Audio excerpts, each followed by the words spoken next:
idea. Ecosystem services are failing. We're seeing collapsing fish stocks and dwindling freshwater supplies. The idea. Ecosystem services are failing. We're seeing collapsing fish stocks and dwindling freshwater supplies. Have you ever stopped to think about all the things nature does for us for free? We're talking about a hidden economy that's running all around us, 24/7. It's absolutely essential to our lives, but we barely notice it. So what happens when that system starts to break down? And look, this isn't some future hypothetical problem. This quote right here, it's a dispatch from the front lines. In places like Thai, this is happening right now.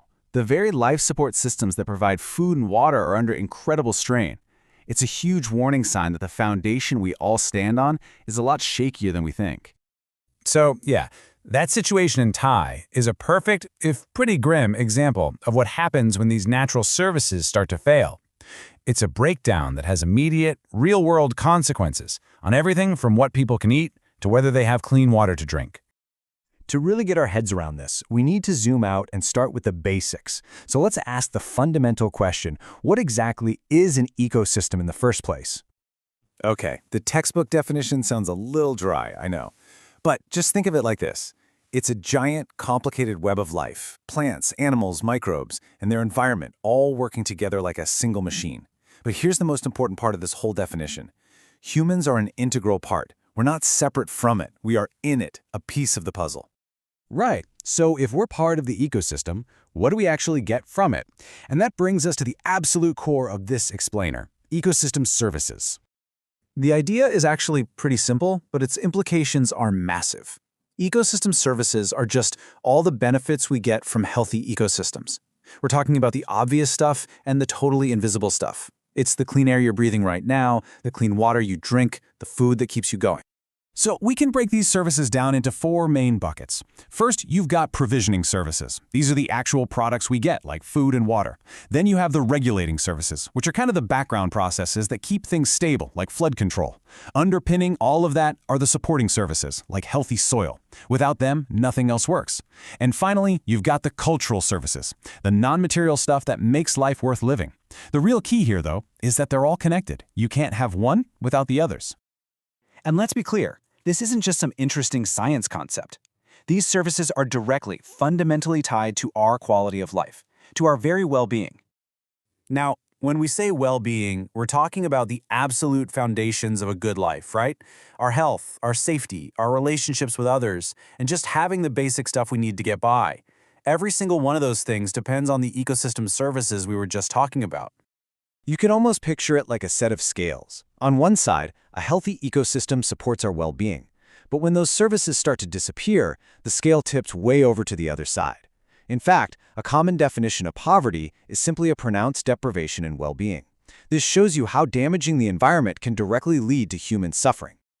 And the connection isn't always a simple, straight line. More often than not, our actions create a kind of ripple effect. You know, like tossing a pebble in a pond. The waves spread out and hit shores you never even thought about. It often starts with these huge background shifts, what we call indirect drivers, like a change in technology or lifestyle. That then causes direct drivers, like a farmer starting to use way more fertilizer. That, in turn, causes an ecosystem change. Maybe it pollutes a river, which then leads to a service change. The water is no longer clean to drink. And the final ripple, the one that hits us, a direct impact on our well-being. See the chain reaction? And these ripples can travel incredible distances. I mean, just think about this. A high demand for a product in a global market could lead a company to clear a forest thousands of miles away. That forest was acting as a natural flood defense for a local village. So now, when the rains come, that village gets washed away. A decision on one side of the world creates a disaster on the other. Wow. Okay, so when you realize how interconnected everything is, it forces you to find a whole new way of thinking. A new way to make choices that actually considers all these hidden effects.